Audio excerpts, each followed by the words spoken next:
Hi, I'm Rich Long with the Learning First Alliance. Today, as part of our celebration of Public Schools Week, we have a really fascinating panel for you to learn from, grow with, and hopefully you'll find something that you want to communicate with them about and with your other colleagues about. Public Schools Week is a time when we can come together to celebrate that 90% of all children are going to public schools.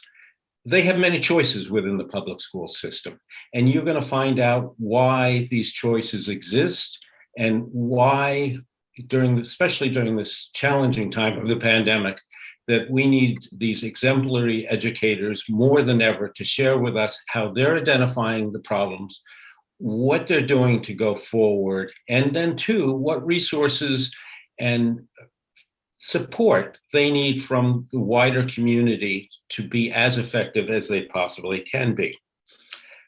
Today, for our first panel, we have Alma Lopez, who is the American Counseling Association's School Counselor of the Year, Jennifer Wolf, who's the New York State Teacher of the Year, and a high school social studies teacher, Beth Hoff, a middle school principal, as well as the National Association of Secondary School Principals, National Principal of the Year, and Alma King, the president of the National PTA. And these people have come to us today to talk about what, especially Alma and Jennifer, to start with you. What have you noticed about how students have changed during the pandemic? Alma, as the School Counselor of the Year, what have you and your colleagues noticed? Sure, absolutely. Thank you so much, first of all, for the opportunity to be here this morning to share some of the things that we see happening in our schools. The first thing that I want to say is that the pandemic has definitely impacted the lives of every human being. And it most definitely has impacted the lives of the students in our buildings. And while we might not truly understand all of the ramifications for our students, there have definitely been some noticeable changes. Our students' social, emotional, and mental health needs have increased tremendously. As we know, students were last in the building in a routine way about 2 years ago. And so now that we're back in the building, our students are struggling to connect with their peers in healthy in-person ways. Our students are unsure about how to manage their emotions, and their friendships are changing and new relationships are starting. And so we've seen some conflict both in person and through social media. And while our students have shown exceptional resiliency, they are struggling with increased anxiety and uncertainties in their classrooms. They're wondering, will my teacher be in class, or will I have a substitute teacher? They're depressed and they're struggling through the grief of their loved ones and the grief of their carefree life before the pandemic. And of course, they're struggling when one of their parents is testing for COVID and they're wondering what that really might mean. Or if a classmate's absent in class, they are wondering, why is my classmate absent? And are they sick? And are they going to be okay? Will they be back? Might this happen to me? And so the changes that we're seeing in our students are definitely directly related to the pandemic and definitely related to being back in the classroom, trying to get a sense of normalcy during this really unnormal and uncertain time. Thank you. Jennifer, when we were talking, you mentioned about noticing how students had changed in the pandemic, even just walking in your classroom. Can you talk a little bit more about that? Sure. I was telling you the story about how before the pandemic, the kids would come in the room and they would want us to speak with each other. They'd beehive around my desk and want to know what was happening in class or share their life with me or tell me about something that happened with their new puppy or their game or whatever. And today they come in, they say hello to me. They're still always polite, but they sit, and then they're on their phone. And they sit there until the bell rings on their phone, not interacting with one another, not interacting really with me that much. I have to really pull them out of themselves to kind of get them to speak to me about things that normally would have come just so naturally. They have been relying on their devices for the last 2.5 school years for their entertainment, for their socialization, for their learning, for their own peace of mind, and they have stopped really interacting with one another, in a personal, in real life way. It's very sad.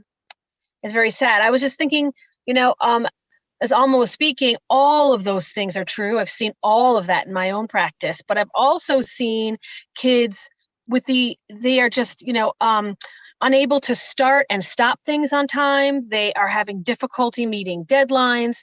Their executive functioning skills were interrupted. So wherever they last had school full time and in a predictable way, that's kind of where they're at in terms of their organization, in terms of their reading level, in terms of how they study, in terms of how they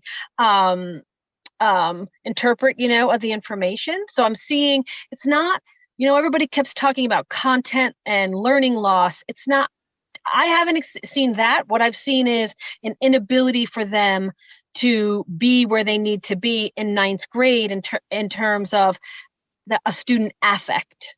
They're still the seventh grader that was rudely interrupted in March, of 2020. And that has been the hardest thing. They are depressed, agreed. They don't know how to get themselves motivated. I hear it all the time. I know, Ms. Wolf, I'm 2 weeks late on this thing. I just cannot get started. I hear that over and over and over again. Beth, as a middle school principal, how do you cope with a building full of problems such as these and others that you had shared with me before? I think the problems are just continue to go up, right? We talked about the things that students are struggling with. Our staff are dealing with the same type of things. Also our families. And so I feel like as a principal, I've had to become much more reactionary and less visionary, which is very hard because that's not, we know that when you're reacting all the time, that not only takes a toll on you as a human, but it doesn't let you look at the long-term visioning and making school a better place. We are trying to reimagine school right now and really make it more meaningful and for kids and places to connect. But it's hard to really make that happen while we're living in the day-to-day struggle. I think same thing that's already been shared. It's for me, I just feel like all I'm doing is responding. All I'm doing is triaging. All I'm doing is providing like emergency care wherever it needed. And while folks are struggling with just the loss of growth emotionally since March of 2020, I feel like the fuses of all of our stakeholders are much smaller too. So reactions happen much quicker, much more dysregulation. And for me in my role, I really feel, in the principal's role, we need to make sure that we inspire, motivate, take care of the adults in our system so that they can best take care of the kids, because that's why we do what we do. But when parents are hurting, when families are hurting, when teachers are hurting, because they're just as affected by not only COVID, but just the political swirl around schools right now too. Our teachers are exhausted. Our staff members are exhausted. So making sure that I take time for me too, so that I had the energy to do all of that. So that's a little bit from the principal's desk. Thank you. Anna, you at the National PTA have been, people talking about parents as if they were one being. And when you and I talked in our podcast, you mentioned to me how you were trying to help the parents to step forward to make contributions. How are you doing that in this kind of environment? Well, it's hard. It's extremely hard right now for parents. So you just heard from a counselor, a teacher, and a principal talking about the things that are affecting them in the school. Our kids are faced with the unknown right now. And the same thing for our parents, whether or not they're going to be in class or not, whether they're learning or not. Most of our families have lost jobs over this pandemic. So they're really focused on taking care of their families. And what's really important is that the partnership, the true family partnership with teachers, schools, and parents is highlighted more now than ever. It's critical right now for our families and our teachers to engage in two-way communication with one another. Keep in touch about what's going good, what's going bad with their students, right? We know, as you heard with everybody saying, the loss of loved ones. And somebody said reactionary, and there's no visionary, because I'm writing down these words over here, because these are the things that not only are our educators in the buildings facing, but it is on the outside with our parents. Reaching out to one another frequently, asking questions, contacting each other to have conversation is important. I have a grandson that is in the 4th grade, and he has, not only does he have a speech impediment, but he's dyslexic. And so having that two-way communication with my daughter and his teacher has been very beneficial for him, because for a whole year, he was learning online, and that was extremely difficult for him. And seeing him experience this and getting angry because he couldn't learn from a laptop was emotional on him. So our children are faced with mental health issues. Some of our children can't afford or have accessible information, resources, and support for their families as well as themselves when it comes to the mental and emotional health care. The parents and the teachers and the principals and the counselors, it takes a village to wrap its arms around our students. And this right now is more important. And seeing how my daughter has had that connection with the teacher by having this two-way conversation, whether it's through a text or it's through the email or even a phone call, just to say, he had a bad day today and here are the things that he's facing. And when she texts the teacher to say, well, how's he doing today? Is there anything that I can do as a parent on my end to make sure that he's successful in the classroom while he's there with you? Because not only is that happening, but they're don't know if they're going to be in the classroom from day to day because of teacher shortages. There are so many things that our families are facing, and it's important for all of us to come to an agreement and discuss this with one another and be true partners moving forward. Alma, in our podcast together, you talked a lot about that your school is 70% or so Hispanic, and 20-30% you mentioned from Punjab, India. How is a mix of cultures being challenged in this time period? How are you coping with it? Sure, absolutely. I couldn't agree more with everyone who's just spoke, Beth, Jennifer, and then of course, Anna. We are a village and it takes a village. And so having that mentality at this moment in time is crucial, and it is essential to definitely understand and try to understand one another's cultures and differences. But what's pretty neat that's happening right now, the silver lining, if you will, is that we are all experiencing this collective trauma together. And so we can move forward together as a village. I think that is crucial. And so as Beth talked about, supporting our staff, and as Anna talks about supporting our families, that is something that we did here in our district right away from the beginning, March 2020, through summer and through the current moment in time. We have some Google Meets that we have set up specific for our staff to be able to join in.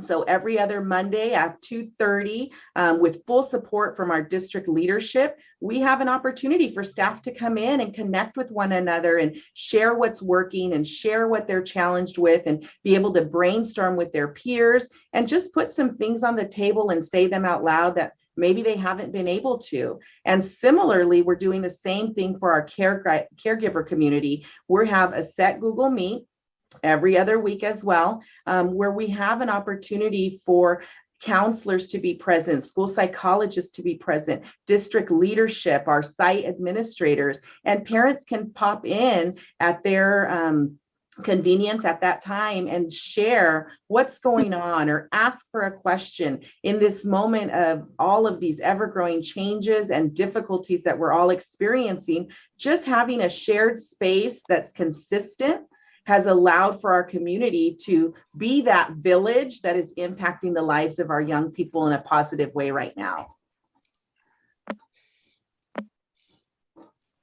Jennifer, you mentioned to me as well in the podcast about how you were taking this social emotional problem of kids being isolated. And frankly, we're going to hear more about this in some of our other panels as well, that you started to create your academic requirements and needs to try to bridge this gap. I thought that was very creative.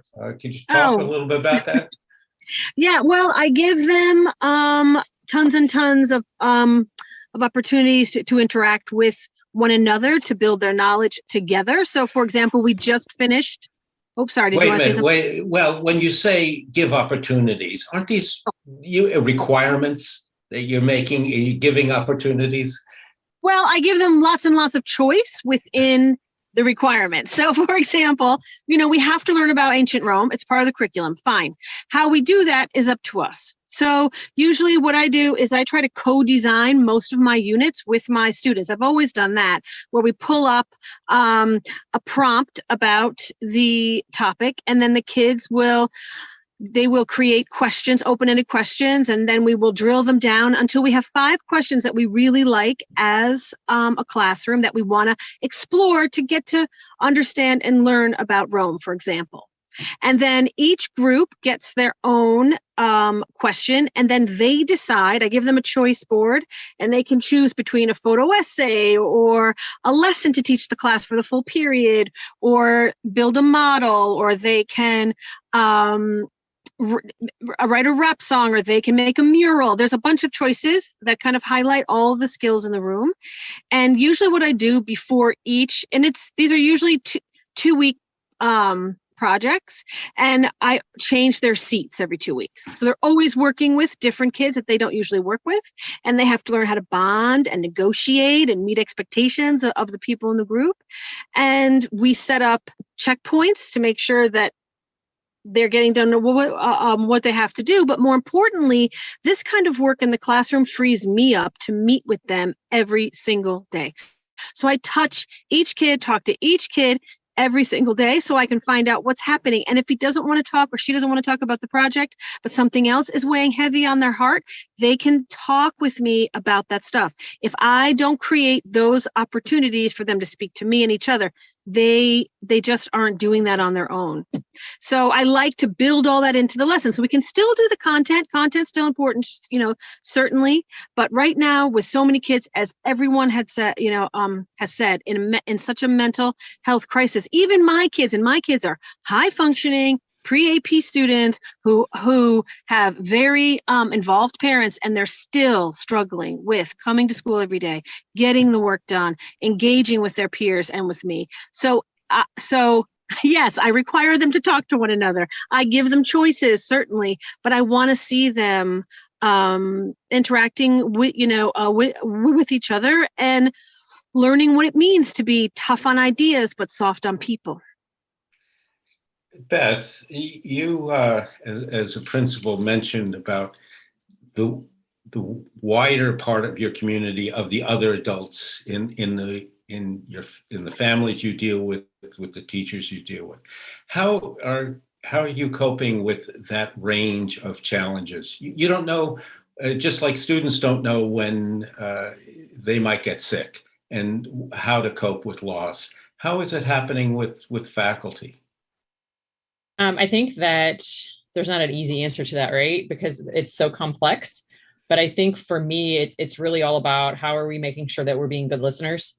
Because, as a principal, my day starts with trying to make sure we have enough staff, right? And we all know that subs are short everywhere. There are not subs. There are not people going into subbing. So we've had to get very creative in that as well, because again, we need amazing teachers to be with our kids, because part of the issue is compounded when we don't have a good teacher in the classroom, or we don't have a teacher in the classroom. There's a sub, or we're just covering, right? And so I think it really comes down to listening, and then making sure that we're really working towards taking care of each other. And that's more than just, we've had a lot of wellness light or self-care light that has kind of happened in education. And we need to make sure that we're really, how are we creating structures to where our staff have time to rest and take care of themselves, and that they know that they can take off without any type of repercussions. How can we, that's a short way to say that there's a lot of things that need to go there. And so for us, it means our professional development is structured in that way. Are we making sure, I know in our state alone, we're working with just our health companies that we have for teachers. How are we making sure that we truly can access wellness and mental health resources as staff? It's not something necessarily that you have to seek out so much as it is that you're able to access easily. But then how are we also supporting teachers with the needs of our students and our families as well? How are we really putting trauma-informed practices into place? It's not just a book. It's not just a book study. It's not just, how are we actually taking time to look at needs that are there, and then make sure that we, actually make it happen. So I think that's a little bit, but really actively listening to the adults and really listening to understand is huge. And then working together. And there's times when I don't have the answers, and I think that's hard. So many of us on this panel, we're used to being able to know the answers. And the past 2.5 to 3 years have challenged me so much, because I don't know the answers. I don't know when this is going to be over. I don't know if we're in a lull right now, or we're getting ready to pick up to the next level of COVID. And I think that uncertainty also adds to the trauma. And I really appreciate how someone said, we are living a collective trauma. However, right, we're all in this ocean and this storm together. Our boats are all different though. So we've got to remember that some of our students, some of our families, some of our teachers, some of the principals, our boats were already struggling before COVID hit. Everything wasn't perfect in March of 2020. And I think sometimes we forget about that. So just a few, I don't know that it's solutions as much as just some of the realities that are out there right now. Anna, you've listened to this, the challenges that these professionals are bringing into the classroom to work with your children and the parents that are in part of PTA and the other organizations. How do you bring good ideas forward to help solve these problems?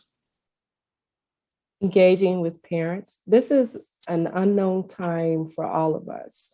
And as you have heard from the guests speaking, this is hard for everyone. And what this is reality that we've all known about some inequities that have faced our schools and our students for far too long. And what has happened, it has shine a light on the inequities and the things facing our schools from this pandemic. We know that we have a teacher shortage, right? We need to put funding for public education. This is Public Education Week. We need to put funding inside of our schools so we can have more counselors, we can have more teachers, we can have these honest and robust conversations that engage the parents.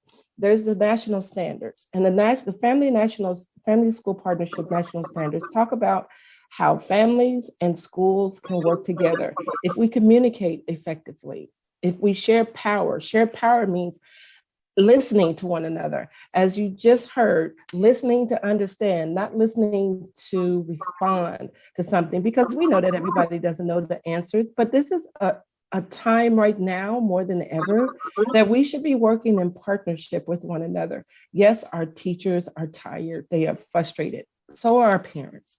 Our parents are frustrated that their children are not learning, that there's an unknown whether or not they're going to be in the classroom, whether or not they're going to have food on the table.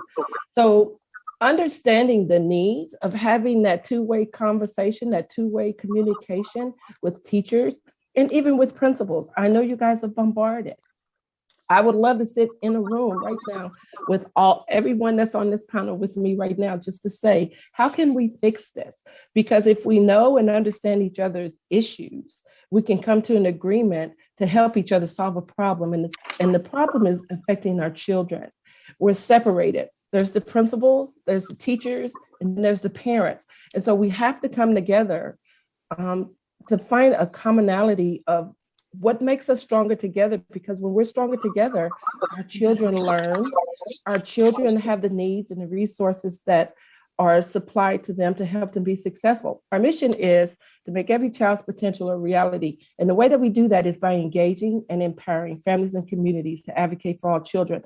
Not only do we advocate for our children, but we advocate for public education, for our teachers, our schools. This is the time, more now than ever, to be a true partner with one another and listen to each other to find out what it is that we can do to help each other. If a teacher tells me, I need for you to do A, B, and C at home with your student, and that's going to help me in the classroom, I understand that. But at the same time, if I ask the teacher, well, this is what I know, that my child has a learning disability, and I know you have a classroom full of 24 students, but he needs this. How can I help you provide this for him so he's successful in the classroom? And the only way that we could do that is having that two-way communication between teachers, parents, and school staff. I want to thank the four of you for bringing to light some really incredible points. One is, these are uncertain times, but they're being managed by capable people who are willing to deal with the ambiguities of the time by engaging with one another. And the word equity was used. And I also want to bring in two other words we're using this week: creating safe, equitable, and engaged schools. And we do this by all of these things coming together, and you've exemplified that really nicely. Our next panel is going to talk generally about what we need going forward. On this panel, we have Frank Henderson, who is the president-elect of the National School Boards Association, and he served on the school board of Seaman School District since 2007. We also have Nicole Kirby, who is the president of the National School Public Relations Association. And she has also been a vice president of that organization and has been one of NSPRA's Learning and Liberty Legacy leaders. And also joining us today is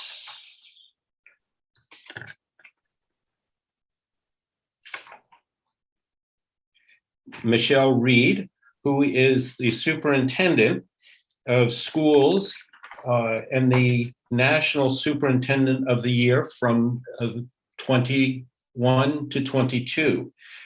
She is working in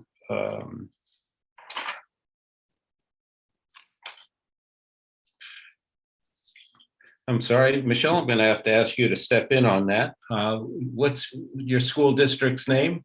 North Shore School District outside Seattle, Washington. Thank you. My apologies for something like that. And Steve Langsford, who is the chairman of the Consortium of School Networks Board of Directors, and also the chief information officer in his school district. He's also been one of the people who have been called in to be a substitute at times, and as such has had the challenges put before him and has been sharing with me quite a bit about how both that has worked and what's changed in the way how discipline of using computers has moved forward. Frank, in these uncertain times, what are we going to see challenges that come forward in the next few years? I mean, we had laid before us what's going on now. What are the challenges going forward? Thank you, Rich. And first of all, I just want to say kudos to the panelists that spoke in the first group, because they covered everything and hit it so well. As school board members, we are often called upon to fix whatever is going wrong. And unfortunately, with the pandemic, there are so many things that we all encountered. And I like the fact that it was talked about how we're a village and it takes all of us working together. And school board members do not have a silver bullet fix, but it does require all of us working together. Some of the challenges that we encountered as school board members and are still encountering is just some of the issues with lack of bandwidth and lack of internet access for all students when we went to a virtual learning environment. And again, this required us to engage in partnerships with service providers and community business to access hotspots and for teachers to adapt those lessons to meet the diverse situations of all students. Fortunately, there was some funding that was able to address some of those needs, but still that is an issue that still needs to be addressed and ongoing. We have not surpassed that. One of the things we encountered was the significance of our breakfast and lunch programs, providing meals for students that were learning at home. And again, that is something we still need to continue to keep an eye on and watch and ensure that we continue to have food access for all of our students, regardless of where they may live. And of course, with the pandemic, the overwhelming responsibility of keeping our students and staff safe rested upon school boards. And it's not a liberal, conservative, right, left, or any type of a political discussion, but a matter of how do we continue the learning process and take the necessary precautions. And of course, we're not past the pandemic yet. We are still dealing with that. And we've spent millions of conversations, it seems like, at board tables, whether we have face-to-face learning, when do we quarantine, when do we mask, do we hold a vaccination clinic, and all of these type of things have actually been a distraction from the core work of evaluating programming and discussing student success. And so we must get back to that and continue to focus on student achievement. When many districts went to a hybrid virtual learning platform where some of the students were going 2 days a week and others going the remaining 2 days and the 5th day set aside for those that needed additional assistance, we discovered that there was a shortage of childcare within the community. And again, this is an issue that we must all address. Some providers had closed due to the COVID-19 and chose to not reopen. And suddenly, even many of our staff members had no place for their small children to go. And so many districts began to engage in community partners for assistance. Community organizations and churches were used as sites to be able to take care of children. Organizations like Boys and Girls Club provided staffing. And again, this is something that we still need to continue to monitor and continue to partner with our communities, with our parents, to ensure there is adequate childcare. And of course, as my colleagues had mentioned, staffing challenges continue to plague us. We had teachers, that have been out with COVID, family members they were taking care of that were out with COVID. And every team member in our public schools plays a vital role. Whether you're the superintendent, the custodian, a nurse, a para, social worker, food service worker, counselor, communications official, or teacher, everyone has a role for student success. And it's so critical that we take care of our staff. It's critical that we look at the social and emotional needs of our students and staff. As our colleagues have expressed how those have dramatically increased for so many different reasons and in so many different ways, it behooves us to say, okay, how can we take care of these? Can we be sure that every staff member has someone that can watch and recognize when someone is being taxed to the max, where someone needs to take a break? As school boards, we need to make sure that it is easy for our staff to be able to take off when they need to take off. We need to continue to work with our communities to ensure we have subs. That's been a big issue all across the country, but we still need to be able to work on that. We need to look at the big picture of the teacher pipeline. There are fewer students going into education. How do we address that? Do we provide opportunities for paras to go into a grow your own type program? But these are all issues, Rich, that we continue to have to look at and continue to have to address. And it can't be stressed enough how parents, teachers, administration, school boards have to come together. Communities must realize that the school community is our community. Everyone must take ownership and responsibility for each child that comes through the doors of our schools. I encourage school boards and school districts to set up committees that include parents and community members and begin to look at some of these issues and how we're going to address those today, tomorrow, and even years down the road. Well, Frank, I think you set up an interesting platform for Nicole to talk about how do you communicate this. The word complexity has been used today and yesterday, uncertainty. It's hard to write a press release that captures what this means. How do we communicate, Nicole? Well, right now it's more important than ever for us to be telling our stories of what's going on in our schools. That was important before the pandemic, but now that has elevated. We have to not just tell the good news, we need to be showing the great things that are happening in our classrooms. So, the people like Jennifer and Alma and Beth who are making things happen in their schools every day and actually telling those stories so the community sees the great things that are happening and the way that people are making a difference for kids. But we also need to be transparent about the difficult things so that people know that they're going to hear from us when something happens or when something changes, and that if they want the truth, that they can come to us, because we need to make sure that with all the voices out there that are trying to kind of dilute the message or maybe bend the truth, that we are sources of true and transparent information for our communities. So that is a responsibility that we've always had, but it's become more crucial during this pandemic. We also need to, as Anna was saying earlier, be thinking about that two-way communication. So we're not just putting things out to people, but we're also listening to people. That was our responsibility before, but it has become even more important that we are creating opportunities for people to have input into our decision-making. And we are listening to them about how they feel about the decisions that we're making.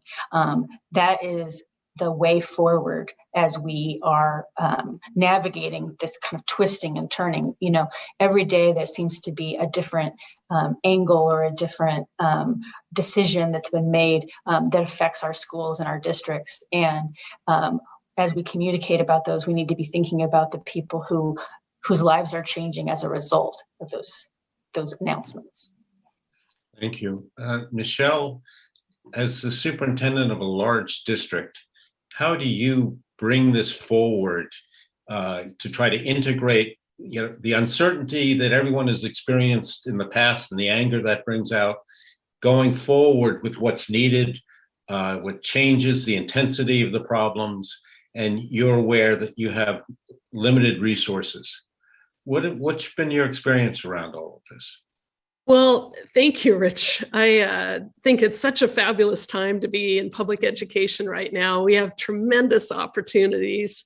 And I just want to begin by thanking all of our students, our staff, our parents, our families, and community partners.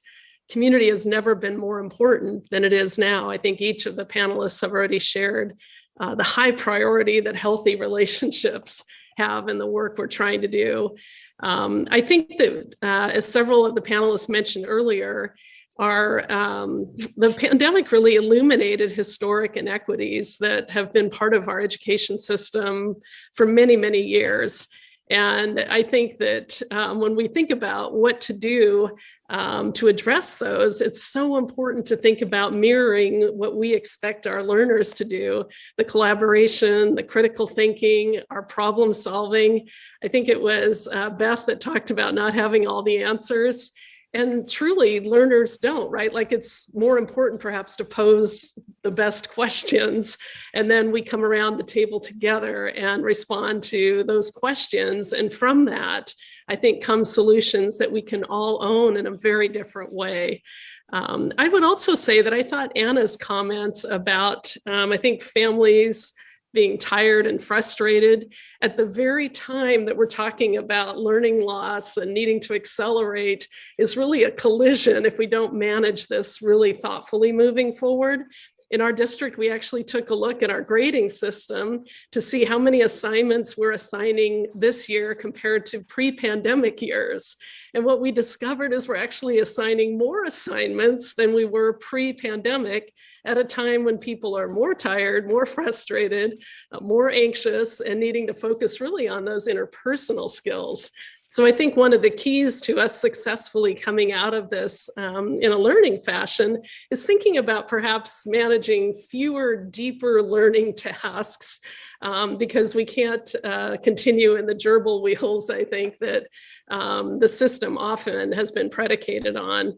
I think as we've thought about redefining learning spaces, innovation requires having a safe place to fail. And right now, I think that there's a lot of rhetoric out there that makes it feel unsafe at times. And so part of our challenge, I think, in leadership at this time is to really think about how do we craft safe learning spaces, because that iteration, trying new things, is so important. We know that the workplace is changing rapidly. And I think the data point I keep sharing with our community is that 65% of our children in K-12 education are preparing for a career that doesn't exist today. And when I think about that, and when I think about our community coming around that big idea, what are those key skills? And then how do we hold one another accountable for the development of those skills? Because in the past, I think some of those skills aren't those that we've assessed as rigorously as perhaps other skills. So our basic goal is to reopen the schools of the future and not reopen the schools of the past. And that's been our guiding North Light in North Shore. And I think really the ability to innovate, critically think, problem solve when there's no map to a solution are skills that honestly our students have, I think, in some ways better than our adults at times. They're flexible, nimble thinking, that neuroplasticity. So I'm excited for the opportunities that we have right now, and couldn't be more thrilled to be a part of honoring and celebrating and recognizing Public Schools Week. So thank you. Thank you, Michelle.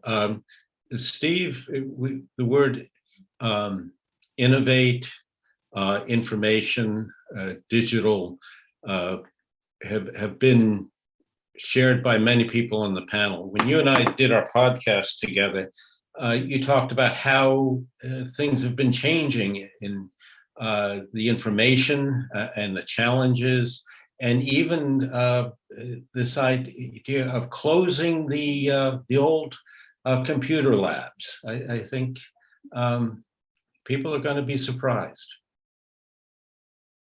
Yes, students have been using technology to support learning for a long time before the pandemic. And what changed, though, I think, in the pandemic was the massive speed and the scale in which we had to move. In Beaverton, just like many around the country, we closed schools in March of 2020 with 1 day's notice. And so when schools went remote, technology and technology support, because I think that's a very important thing to think about, it became critical. And as important as technology was, I was really struck by what Alma and Jennifer and Beth and Anna shared. As important as technology is, it's the people around the students that are the most important thing. And technology's job is to support them in that learning process. And so for us, even though we were remote, we had to figure out how to still provide supports to students and staff. I think there are many learnings that we can take from what we've been through. But two really are top of mind for me. And Frank touched on the first one, and maybe one of the most important things we can think about going forward with how technology supports learning is that not everyone had access. Prior to the pandemic, we had a digital gap, a digital divide with students who were not able to access what they needed to continue learning outside of the school walls and school day. And so for us, when we moved into that pandemic, that problem became magnified because the classroom now was completely virtual. And students, particularly those experiencing poverty, did not have what they needed. Much was done, and I think that's wonderful to celebrate. The FCC with the Emergency Connectivity Fund, we had people in our community leaning in saying, how do I provide access? How do I donate money so that students can connect? We can't lose that momentum. Now that we're moving back to in-person and we're back in person, we can't forget that not everyone has what they need for learning. So that I think is critical. And I think Michelle touched on exactly what we've been thinking about is with regard to innovation and change. The pandemic reset our reality. In Beaverton, again, overnight, we had to move 5,000 staff and 40,000 students to a remote work from home environment. We had to design and think at a pace we could not have imagined. In fact, I'll give you an example. We, for years, had talked about a student help desk. And we said, well, we can't do it. We don't have enough resources. Well, the pandemic hit, and then we can't do it became we have to do it. And so how do we do it? And for us, it would have taken weeks and weeks to design that. And we went from talking about it to turning it on in 5 days. Now, it was a mess, but we had to do it. And so really appreciated what Michelle said about innovation and thinking going forward, because we can't get back to what we were. What we need to do is take what we've learned and apply it going forward to create something even better for students. Thank you, Stephen. For this panel, I'm going to change it because of our time flow. I'd like to ask each one of these panelists to talk to me in 2 or 3 words about what the school of the near future looks like. And, you know, Michelle, you put that concept on the table. That was a really inviting concept. And I'm kind of giving a moment or two for folks to think about that. Why don't you start off, since it was your idea, then we can go around the horn. Sure. Thanks, Rich. I think it's flexible, innovative, safe, and equitable, just. You said 2 or 3 words, right? Yeah. You've only gone twice over it, so. There you go. No, so, and I do think that we need to be thinking about sort of more student-centered in an authentic way. Yeah. Frank, as a school board member, if somebody came before you and said, this is what we're going to do, what do you want to hear about? Rich, what I want to hear about is an individualized plan of study so that each student is able to receive what they need to be able to enable them to reach their God-given abilities. Stephen and Nicole, I'm going to be asking you how we're going to be talking about this. But Stephen, what does this mean to you? I think what we've learned is the schools need to be connected in a way that's inclusive for all. That is a beautiful statement as well. Nicole, how do we talk about this to the skeptical public? Well, we don't just talk at them, we also listen to them, and we make them part of this process. So we don't do this without them in a silo. We include them on this journey with us so that they buy in because they are part of creating this solution together. Thank you. This panel has touched upon some really important issues about safe, equitable, engaging schools and talking about the future, not going back. I think this gives us a really interesting, again, platform to build off what was said at first about what we're seeing the students needing to where we want to go. Now to ask a general question, how do we integrate these ideas with what students need? And this is a tough one. And we have to help us with this 4 people. And the first one, and I'll just share with the watching public, Paul got a good luck kiss from, I'll guess, a young, a little baby there going off for a nap. And I'm sure it will engage you mightily. Paul Winger is the president of the National Association of Elementary School Principals. He has been a principal and a school leader for over 21 years. His first principalship was in Iowa, and he has been served at Jordan Creek Elementary in West Des Moines since 2015.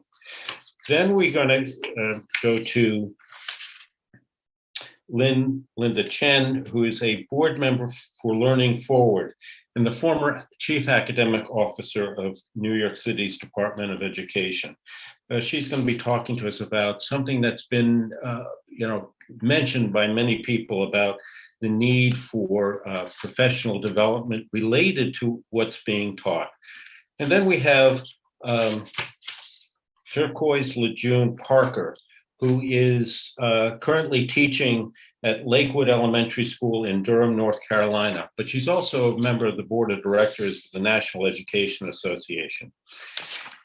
And to kind of bring us home here, we have a former dean and the immediate past chair of the American Association of Colleges of Teacher Education Board of Directors, Anne Elizabeth Larson. She served as special assistant to the president of the University of Louisville and has served as dean of the College of Education and Human Development. And so with that, let me just start off with another general question like I've been doing before. Paul, you've mentioned to me that schools, the kids are entering schools with a very, very different skill set. In fact, what you said was they used to come in, many of them, with pre-reading skill set and or in fact able to read, and now you have to shift because of the changes with the pandemic. How have you identified that, and what are you doing? Thanks, Rich. I think the first thing is that we have to make sure that our teachers realize that our students are coming in differently, and they do, and we have to make sure that they know that that's going to be okay, and we're going to address those needs. It's kind of like Frank said, when looking to the future, we have to have individualized plans for every student, so they all have the skill sets that they need to succeed. And I think that kind of goes for me. We have a lot of good schools, but I think we have an opportunity to have a lot of great schools. And I think if we make these moves, we're going to have a lot of great schools. And I think it starts with self-care. It has been mentioned for not just kids, but our staff. We have to make sure our staff is in good spirits. We have to do activities to rejuvenate them, keep them fresh, because we all know if we don't have a good teacher in the classroom, it's hard for kids to learn. And I think it's also important that we have to make sure that our teachers know that it's different. What we're going to be doing in the future is going to be different, and scheduling regular checkups with the parents, being a good listener, all those things are important, and they're all needed. And and a lot of the people have already mentioned some of those things. I think one of the most important things is recognizing that all students' needs are going to be different, and in order to do that, we have to take the time to get to know our students even better than we have in the past. And sometimes teachers are worried about getting to that first lesson, the first week of school or the second week of school. If the kids don't feel comfortable coming to school, and a lot of the times this is their first experience because they haven't been able to go to preschool. So they're coming into the classroom where they haven't had to share things, haven't been away from their parents yet. And so it's very important that they have a good comfort level. And so that they have, so we have to know their needs. We have to make sure that they feel comfortable so they can learn. And so they feel comfortable in that classroom. In order to do that, we have to have good routines developed by the teachers, so the students, and then also we have to have empathy for the students because it's a different group coming in. I sometimes challenge. I don't like to hear the term learning loss because have they lost something they haven't gained yet? I think it's some more of a delayed learning. And I think our teachers have to realize that we still have to have high expectations. We have to make sure that those kids feel part of the school, that we create a positive learning environment for them. And one of the most important things for our kids to make sure that they learn as fast as they can. If you want to say a learning loss, learn what they've lost, is to praise students. We have to do a better job of praising students. And then assessing students, assessing them individually to find out, because they don't all need the same thing. And then also having the conversations with the students, with the parents, make sure we're answering questions that parents have, because it is we're dealing with a different group of students, but they're all still our students and they're great kids and they all have the ability to learn. And we just have to be patient with them. Thank you, Paul. Linda, you just heard Paul mention that kids are coming to schools needing different things than they did before. What is that going to mean to getting a current teacher workforce reoriented? Yes, thank you for allowing Learning Forward to be as part of this panel. And I think that even if we think about our earliest learners right now, students who are currently in kindergarten, first and second graders this school year, they've never really experienced that sort of normal, if you will, school year. And so all of those experiences, despite all of the things that our educators have been doing, have been challenged, as has been mentioned. And it really has been to the testament of the resiliency, both of our students and our teachers and school leaders who have supported them. And they've figured out ways to engage our youngest learners, and often through closer partnerships with families and caregivers. We've been in living rooms, right, teachers, getting to know students and families much better, not just to recreate virtual and hybrid experiences, but to innovate. Some of the things have also been mentioned.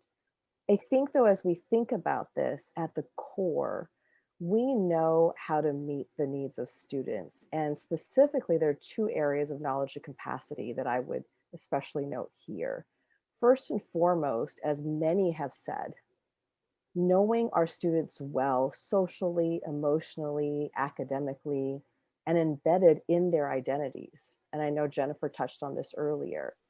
And then leveraging that knowledge to help them access and attain grade level standards and beyond, which secondly, I would say means our teachers need access to high quality curriculum and professional learning that are standards aligned, inclusive, responsive, and flexible to the needs of students, especially in this moment to accelerate learning. I agree, I don't love the term learning loss that gets thrown around quite a bit either, but it is a way to make sure that we are accelerating the needs of our students, both socially and academically.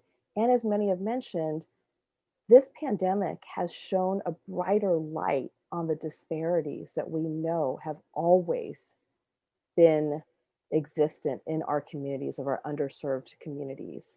And so it is imperative that we have resources to help teachers with high quality curriculum and professional learning. Those should be ubiquitous to all teachers and the school leaders that support them, so that students can not only catch up, if you will, but succeed and excel. So to that end, Learning Forward will be revising, or has been revising the standards for professional learning, and they will be released in April. And I think that will serve as a critical guide to the field nationally and internationally to support educators whose learning is guided by student needs to be able to collaborate during their work days and team settings, and in a culture where collective responsibility for all students is the norm and the expectations. And I think, like Michelle was saying, have the safe space to collaborate and to innovate as well. These standards are informed by the latest information about educators and what educators and students are facing, as well as research and evidence about the kind of professional learning that ensures educators can meet students' needs equitably. We owe our teachers high quality curriculum and the professional learning in order for them to meet the needs of our diverse learners, so that they can use these resources and harness every bit of their energy focused on our students. Thank you, Linda. Turquoise, you're a teacher now. You work with the largest teacher organization in the country, and we've heard about changes going on with the pandemic, changes, intensity of problems that we've had before becoming more to the forefront. What do we need? What do teachers need to be able to succeed? What sort of resources? What sort of people? What sort of touches? Well, now, Rich, how long we got if you asking that? I want to start with, we are a team. So not just what teachers need, what do our bus drivers need? What do our custodians need? What do our instructional assistants need? What do our superintendents need? What does our human resources department need? What about our assistant principals, our data managers, our bookkeepers? We are a team. We need each other. So, and all of us have very different needs. We can start with pay. 108 years ago, we had the Tulsa Race Massacre that took so much away from Black folks who had used their everything to build, coming out of something that was terrible in the first place. And then you have white supremacy come and take that. And so now you have Black folks who are struggling and pushing and flourishing to come from there. And so you have to make sure you step into jobs that are lucrative so you can take care of yourself. You're certainly not going to go into the profession of teaching, because if I'm already behind and I'm going to get into a profession like teaching, so one, that's how you can initially talk about getting more resources and needs fulfilled in our schools, is by making sure that folks are compensated for what they do.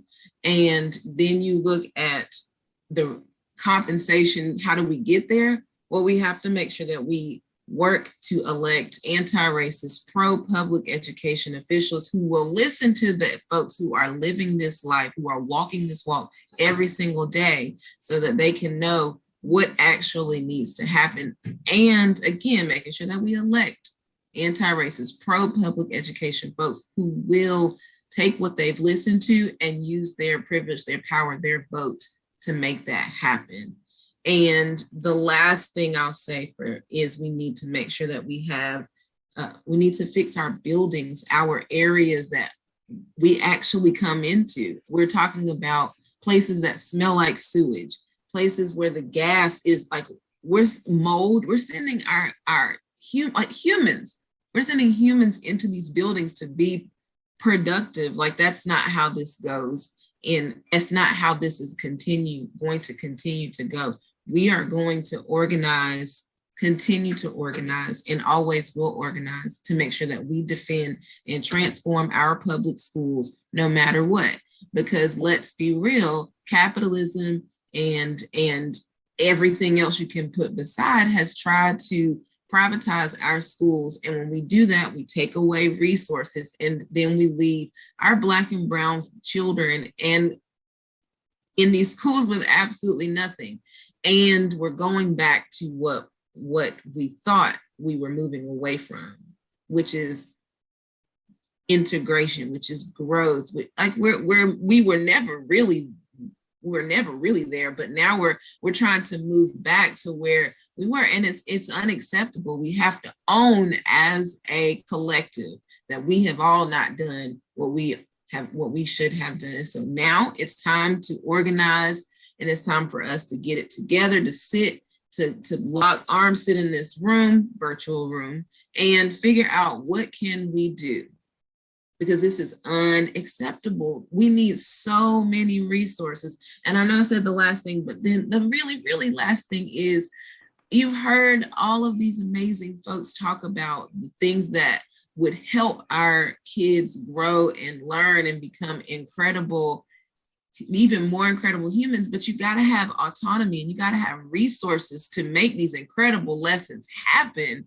Like we're applying, there's no reason, no good reason why educators should be applying for grants to do this and GoFundMe's for that. No, how about we fully fund our schools and we give them the autonomy that they need? But we really are having a hard time, again, making any of this happen because of funding, lack of funding, and listening to the folks who walk this walk every single day will be transformational. I know locally in Durham, North Carolina, our school board has been working very hard to use ESSER funds to give bonuses to our classified and our certified staff. And they are doing their best every year to work in partnership with our county commissioners, county managers, and doing their best to make sure that they are working towards a continual permanent raises, because we know bonuses are seasonal, but our folks and their bills are not seasonal. They're every single day. And so making sure that we go for a permanent bump is really important, is extremely necessary. So we're looking for those resources that will make sure that our kids, our communities, our schools have everything they deserve, because we will not be able to compensate for what we are losing and what we are about to lose if we do not fully fund our public schools. Thank you. And Elizabeth Larson, you're in an interesting position. It's been mentioned that fewer and fewer kids are joining the ranks of students to become teachers. Also just heard passionately that the field needs more funding in order to make a difference at the building level and also to attract and keep people. But also too, isn't there a real challenge for resources? Do you have the professors that you need? Do you have the classrooms you need to expand the number of people who we need to become teachers? Well, thank you, Rich, for that question, and certainly to Learning First Alliance for this opportunity, and to my esteemed colleagues on this panel. The array of perspectives and voices from these multiple vantage points are so important. And to come up the rears with my time this afternoon regarding teacher preparation is really important. So thank you so much.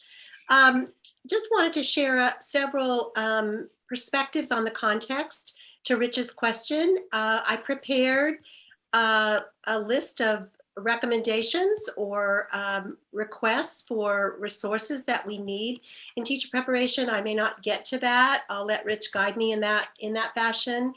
But as has been conveyed today, the events of the past several years have certainly challenged our field of education in dramatic and unprecedented ways. I think we've heard testimonials and characterizations from all of these vantage points. We know that teachers and students and families and caretakers have been intensely challenged, but a constant for us all today, I think that has been reinforced, has been the significance of the importance of education of our children. According to the American Association of Colleges of Teacher Education, with a membership of over 600 educator preparation providers in higher ed and private providers, has noted recently that we have lost more than 600,000 jobs last year with, in the nation, with university-based educator preparation programs also encountering reduced enrollment and in some cases program closures. particularly at some of our most vulnerable institutions of higher education, which often educate students from underrepresented groups. We have also experienced overall declines in undergraduate enrollment in colleges and universities in general, budget cuts, and reduced staffing. The advent of the pandemic has thrust us all into uncharted territory and created a dramatically different virtual and high-need context for teaching and learning. Our teacher education candidates, we call them candidates, with their teachers quickly adapted their planning and instruction in PK-12 settings to multiple modes of delivery, including virtual, hybrid, and in-person instruction, constrained by masks, plexiglass, social distancing, COVID testing and quarantining, covering for school-based colleagues who were dealing with the pandemic, and addressing the complex lives of students and their families. The emotional energy and resilience that was required further redefined our urgent and intensive commitments to social responsibilities and inclusive and anti-racist teaching practices. We have spotlighted how schools and classrooms educate students to know and do, and through disciplinary knowledge, and also have focused on citizenship, societal values, and actions to promote democracy and justice for all. So our educator preparation programs, like education in general, are at a crossroads. Our programs, including at my own institution, the University of Louisville, were tasked with providing effective online instruction, securing clinical placements in partnership with our schools, addressing social distancing requirements, and working with state licensing agencies to ensure that our candidates would and could graduate on time to enter the profession of teaching. It's part of our core mission to ensure quality and meeting disciplinary accreditation and other standards, just like our partners in other education venues. Addressing the needs of learners requires all educators, including teachers, school counselors, principals, superintendents, boards of education, parents and caregivers, association partners, and other greater community members to engage in the education of all students and their success, every child, every day. The fields of educator preparation and teacher education, initial and advanced, are reflecting on this journey, just as we all are through the recent events of our nation and the world. At my institution, and along with professionals nationwide who are members of AACTE and other associations, we teach future teachers and practicing teachers in initial and advanced programs, including at bachelor's, master's, and doctoral levels. In closing, for this element of my part, I did want to share that next week, we will be meeting the membership of ACTE in New Orleans for our annual conference. For many of us, the first in a couple of years that will be face-to-face. Our theme this year is Rethink, Reshape, Reimagine, Revolutionize, growing our profession in a post-pandemic world. We are excited to listen and share through policy, research, and practice what this webinar has focused on today through a lens of educator preparation and our role in education. We will be sharing about innovations that have occurred, learn about the exemplary work and leadership in our field, and find inspiration to create a next set of breakthroughs to reimagine teacher preparation in these unprecedented times and in the foreseeable and unforeseeable futures. Rich, I'll close out there. I do have a list of resources, as others have shared. Many of them are very similar, but in the interest of time and respect for that, I'll turn it back to you. Thank you. And if you can send that along to me or put it in the chat, we will share it with others as well. Quickly, if one of the things we're thinking about and I'm quite aware about is that the American people are very critical of public education, yet at the local level, they're very supportive of their schools and their teachers. What are, do you think, the one or two messages we should be focusing on to help help the people in our schools get a greater appreciation and greater support from their local communities. And Paul, I'll ask you first.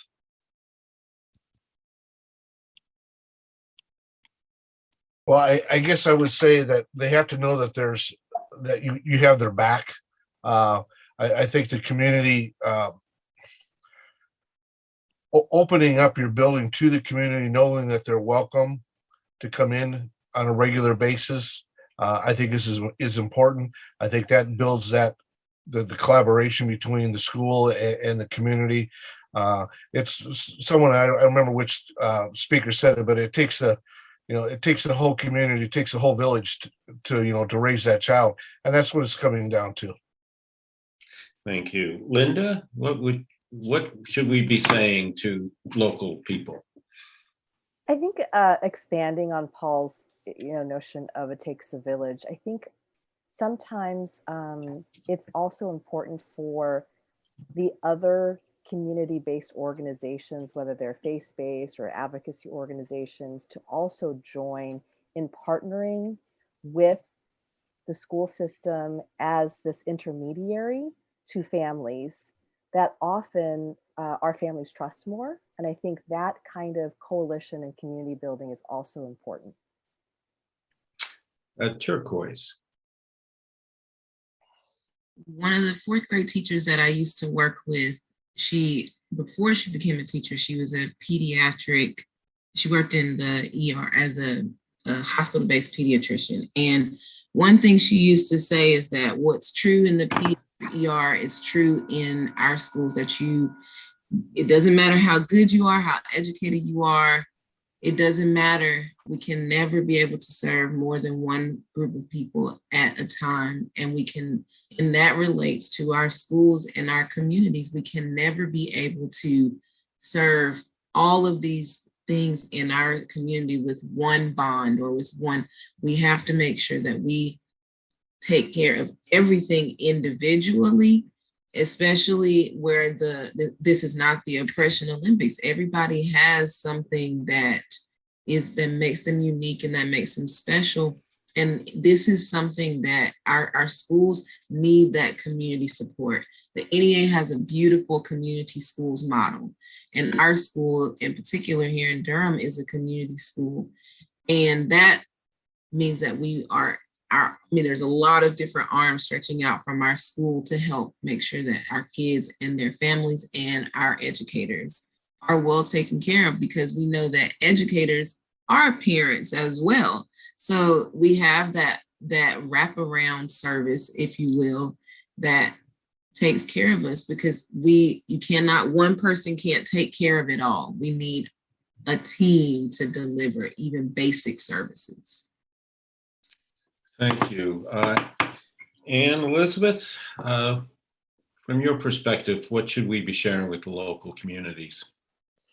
Well, we need a lot of support from our community partners right now in terms of elevating and sharing our story about why teaching is so important, noble, profession of all professions. We need our mayors and our university presidents and provosts and civic leaders and business and industry partners to join us in promoting teaching, supporting schools, helping us recruit the best and the brightest teaching, which we have in our profession.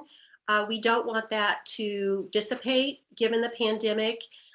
We want our teachers to feel championed so that when our candidates are with them in the classroom, that they hear positive stories and stories of resiliency and championing all kids.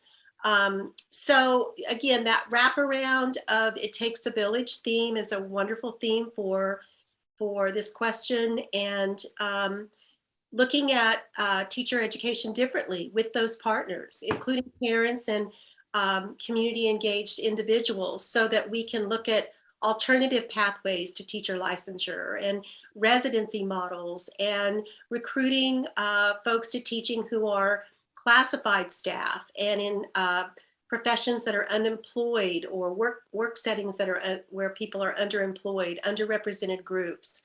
Those are just of the thoughts that I have more, but again, in the interest of time, I'll turn it back to you, Rich. Thank you. I want to thank everybody today. You've touched on some really important individual points, but you've done so in a way that reminds me of the metaphor of the tapestry.